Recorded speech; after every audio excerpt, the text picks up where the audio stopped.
ఇక్కడ కేవలం ఒక కంపెనీ తీసుకొస్తాం మా లక్ష్యం కాదు, మొత్తం ఎకో సిస్టమ్ తీసుకొస్తాం. ఒక గూగుల్ వచ్చేసిందని మేము ఇక్కడ సంబరాలు చేసుకోవట్లేదు. నెక్స్ట్ ఏంటని మేము వర్కౌట్ చేస్తున్నాం. 1 గిగావాట్ డన్, వాళ్ళది 1 గిగావాట్ అయింది, సిఫీ ఒక 500 మెగావాట్ అయింది, ఇంకొక 4.5 గిగావాట్ చేయాలి. మా టార్గెట్ 6 గిగావాట్ చేసి చూపిస్తాం, సాధిస్తాం. వాళ్ళని తీసుకొస్తాం, మొత్తం ఎకో సిస్టమ్ తీసుకొస్తాం. ఎందుకంటే సర్వర్స్ తయారు చేయాలి, రేపు దానికి కావాల్సిన గ్రీన్ ఎనర్జీ తీసుకురావాలి, మొత్తం ఎకో సిస్టమ్ ఏర్పాటు చేయాలి. మేము బలంగా నమ్మేది వర్టికల్ హారిజాంటల్ ఇంటిగ్రేషన్. అంటే వర్టికల్ అంటే ఇప్పుడు సెల్ ఫోన్ ఉంది, సెల్ ఫోన్ లో అనేక కాంపోనెంట్స్ ఉంటుంది, housing, camera lens, battery, screen, accessories అన్ని ఉంటాయి. ఇది వర్టికల్స్. హారిజాంటల్ వచ్చి గల education department, skill development, specialised courses. So నా హాస్టల్లోకి వెళ్ళి వచ్చిన తర్వాత సుమారుగా 4 యూనివర్సిటీస్ తో మేము డిసైడ్ చేసాం ముందరికి వెళ్తాం. గొట్టిపాటి రవణ సబ్జెక్ట్ అది. అదేంటంటే first the renewable energy, solar cell manufacturing, దానికి bachelor programme, masters programme, PhD research, rapid prototyping అంతా ఒక క్లస్టర్ లో తీసుకొద్దాం.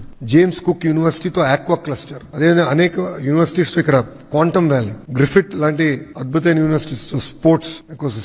సో అభివృద్ధి వికేంద్రీకరణ అనేది మా కార్నర్ స్టోన్ అని చేసి చూపించాం గతంలో. ఈసారి మరింత వేగంగా మేము అది ముందలు తీసుకెళ్తున్నాం.